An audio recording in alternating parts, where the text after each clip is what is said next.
A sniper shot him in the back of the head. He lived. He had already lost an eye, already lost a hand, already been shot in the stomach, the groin, the hip, the leg, the ear. He survived a plane crash, escaped a prison castle at 60, charged through artillery to command 3 broken battalions. Most men die once. He refused to. When asked why, he said, "Frankly, I enjoyed the war." His name was Adrian Carton de Wiart, and this is how he became known as the Unkillable Soldier.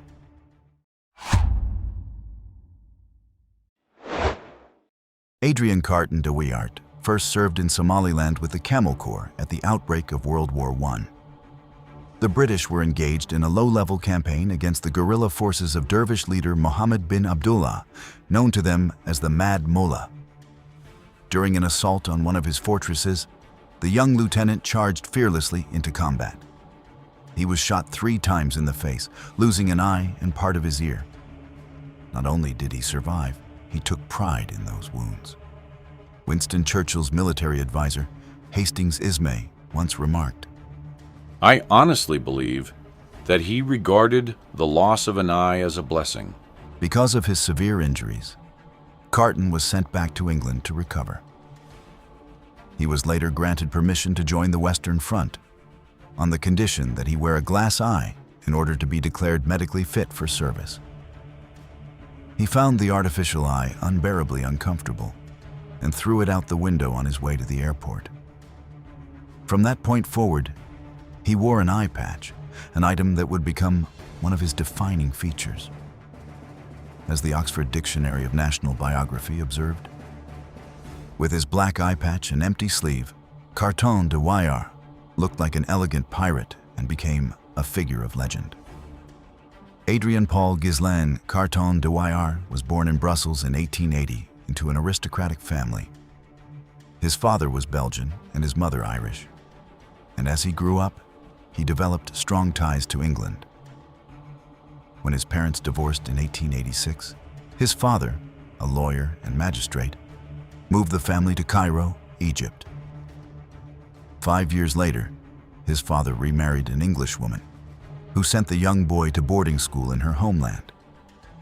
As a child, Carton de Wiart was expected to follow his father's wishes. He enrolled at Balliol College, Oxford, preparing for a future as a lawyer and businessman. But in 1899, the Second Boer War erupted in South Africa, and restless for something greater, the teenager abandoned his studies. At just 19 years old, and a foreign national, he was determined to see combat. He later reflected, "If the British didn't fancy me, I would offer myself to the Boers."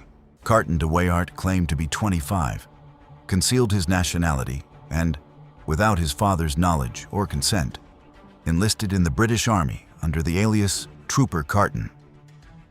He had no personal stake in the struggle between Imperial Britain and the Boer forces. But the moment he heard of the war, one thought became clear to him. At that moment, I knew once and for all that war was in my blood. Carton departed for Africa in 1899 with the elite 19th Battalion Imperial Yeomanry. Not long afterward, he sustained the first of what would become a dozen combat wounds while attempting to cross a river. A Boer commando ambushed his unit, and he was shot twice, once in the stomach and once in the groin.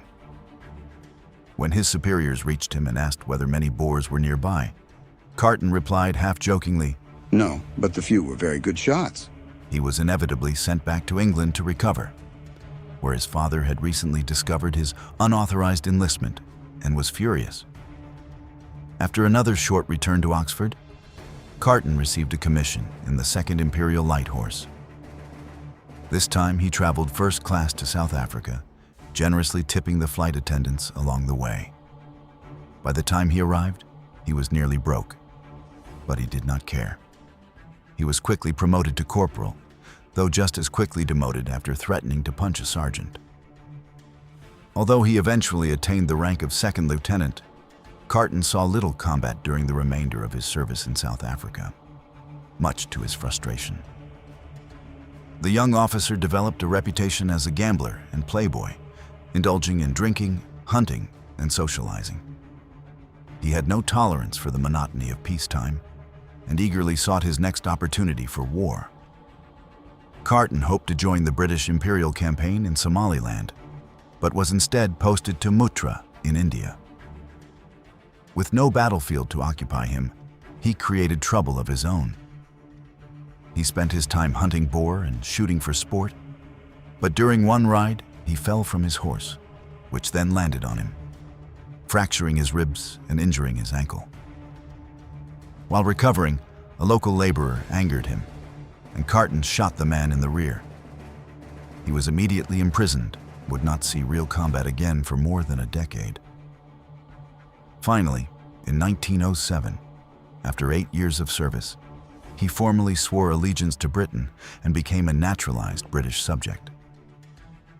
In March 1916, he was promoted to temporary major and soon after to temporary lieutenant colonel.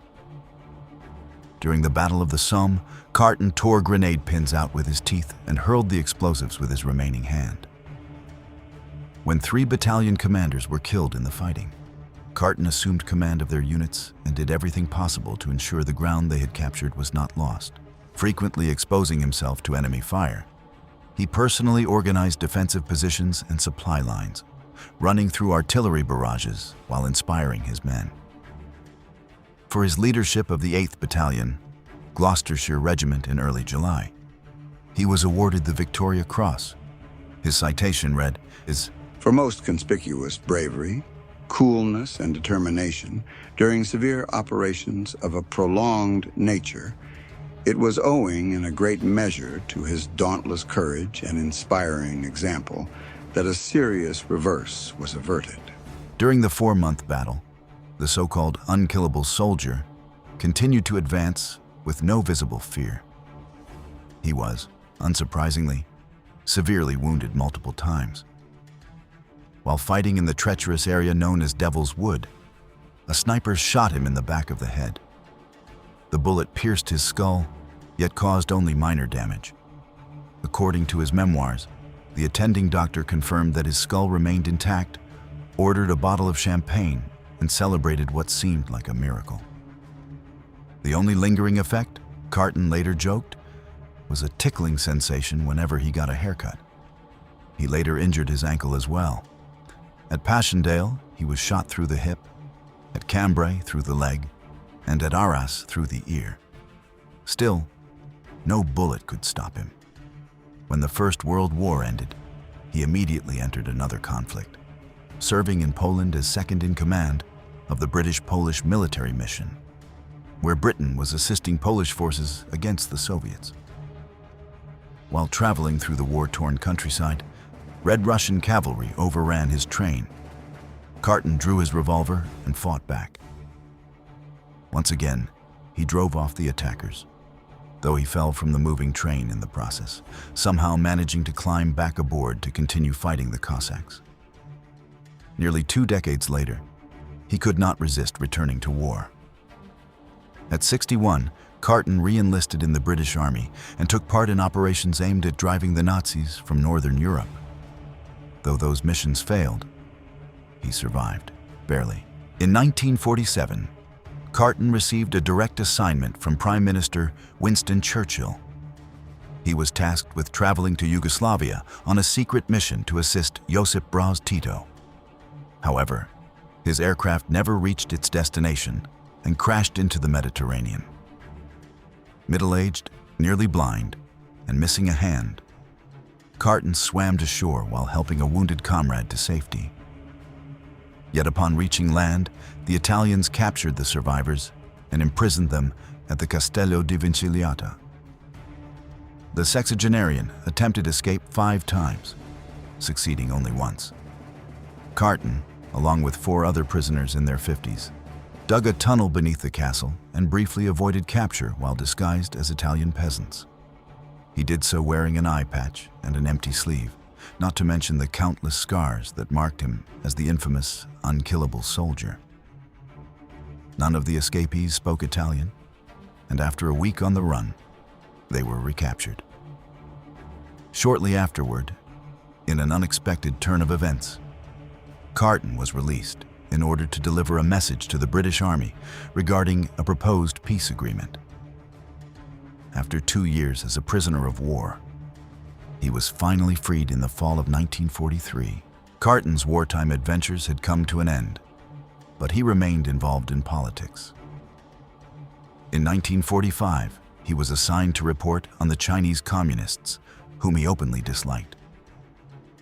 He referred to Mao Zedong as a fanatic, and during a notable dinner meeting, Carton bluntly interrupted Mao's propaganda speech to criticize him for failing to do more to resist the Japanese. Mao was momentarily taken aback, then laughed it off. Ironically, his final injury was far less dramatic than the many wounds he had suffered in battle. While stopping briefly in Rangoon, in French Indochina, the honorary lieutenant general slipped on coconut matting and fractured his spine. He was 66 years old, yet he lived nearly 2 more decades, outlived 2 wives, and spent his remaining years in peaceful retirement in Ireland, where he wrote his memoirs. The autobiography was titled Happy Odyssey, with a preface written by Winston Churchill.